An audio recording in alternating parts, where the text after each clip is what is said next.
seconde. Voilà, c'est important. Oui. Une seconde. Ah bah oui, parce que...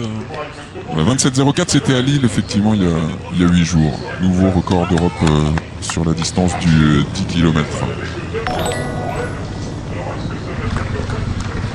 Émilie Chebet Kipchumba à l'image, 1h43 minutes et 25 secondes au 30e kilomètre. Voilà pour son chrono. Et derrière elle, 3 minutes derrière Shamila Kipsiror et Yenea Beba et Gégou. Allez, on va retrouver Hélène sur le bord de ce circuit ici à La Rochelle.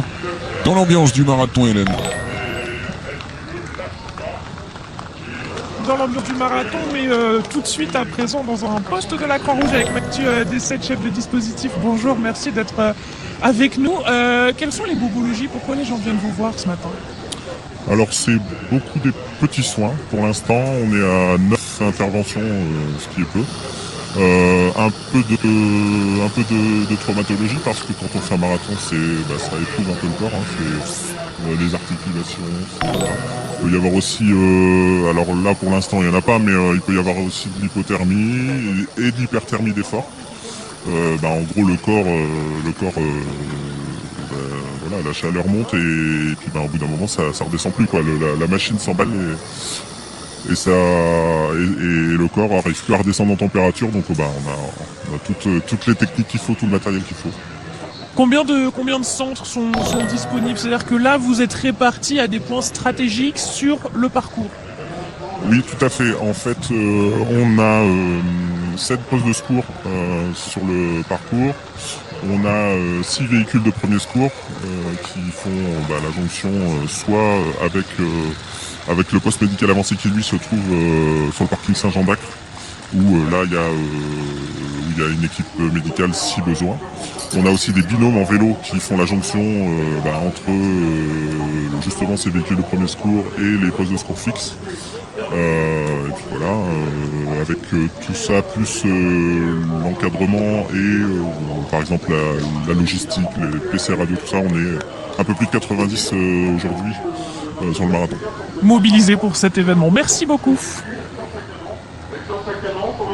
Merci Hélène, merci beaucoup. Allez, on retrouve l'homme de tête, Charles Mouneria, qui est passé au kilomètre 35 en 1h48-37. Il compte précisément 44 secondes d'avance sur Kelvin Kimoutai, qui est désormais deuxième devant Abdou Hassen. Vous avez vu l'image, il faut faire attention aux concurrents que l'on double. Voilà, il faut être vigilant, il faut de la concentration, parce que oui, on a vu, il y a un athlète qui a voulu l'encourager, on lui a dit de se pousser, du coup il s'est poussé, mais à ce moment-là, Charles Mouniera est passé, donc il y a eu un petit coup d'épaule, et on peut aussi se tordre la cheville, là c'était sur un trottoir, donc voilà, il faut rester vigilant jusqu'au bout pour éviter la blessure. Et oui, Kimoutai qui est repassé à la deuxième place, il a doublé Cherion Kutch, le lièvre, et Abdou Hassen. C'est un jeune coureur, Kelvin Kimoutai, né en 2003, le Kenyan qui donc pour l'instant est deuxième de la course derrière son compatriote Charles Muneria. On en a parlé de son record, Charles Muneria à Malaga en 2h08-54, mais il avait réalisé aussi une belle performance au marathon du Munster en 2h09-07, voilà, deux chronos très proches réalisés en 2023. Et donc il devrait réaliser ici à La Rochelle encore une belle performance proche des 2h10 certainement. Ça va dépendre évidemment de son finish ici à La Rochelle. À l'image, Yann Guterman, le premier coureur français qui maintient son allure, qui serre un peu les dents et qui résiste. Et en voyant Yann, une petite pensée à Maxime Bargetto, qui vient de perdre son record sur 10 km, mais il a fait une grosse chute. Il a eu de grosses blessures cette année, donc il se rétablit, mais voilà, un bon rétablissement à Maxime.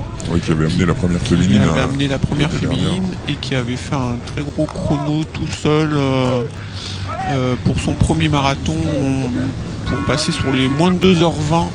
On se rappelle de cette belle performance. Il avait accroché les meilleurs jusqu'au semi et avait après craqué puisque il était parti sur des allures supérieures. Il avait pris le risque de garder le contact au maximum.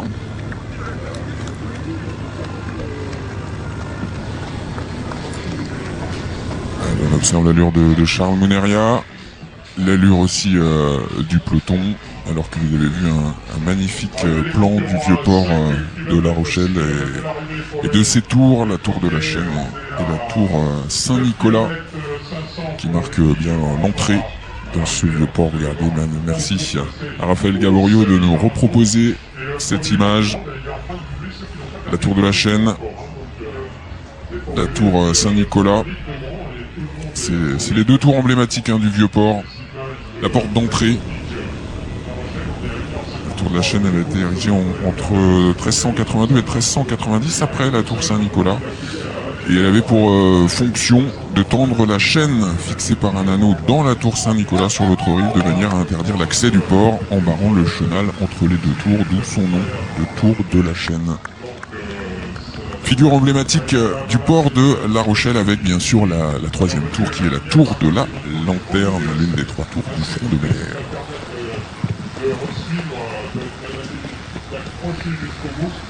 Émilie Chebet-Kipchumba en tête de la course féminine. Son lièvre est devant. Alors on va rappeler le rôle du lièvre, Christelle. Il doit maintenir un rythme jusqu'au 32e kilomètre. Une fois le 32e kilomètre, il a le droit d'accélérer si lui veut faire sa propre course. Voilà, Florian, c'était vu avec l'organisation, voilà, il devait mener la première féminine jusqu'au 32e kilomètre. Et après, s'il souhaite poursuivre son effort, il le fait. Sinon, il peut arrêter et retourner à l'hôtel, prendre la douche. Mais je pense que lui qui aime les kilomètres, il va poursuivre son effort, surtout qu'il est au classement général 10e. Oui, il peut jouer un classement également. Voilà, il peut jouer, aller chercher une prime, puisque sur ce marathon, il y a des primes pour les 10 premiers. Prime identique d'ailleurs pour les hommes et pour les femmes. C'est une spécificité également. Oui, sur maintenant quasiment tous les marathons, les primes sont identiques. 4 000 € pour les vainqueurs, hommes et femmes, 3 000 pour le deuxième, 2 000 pour le troisième, et ensuite c'est dégressif évidemment, 1 500 pour le quatrième, jusqu'au 20e qui empoche 250 €, et puis ensuite il y a également des primes en fonction de votre catégorie d'âge, si vous êtes master notamment, et puis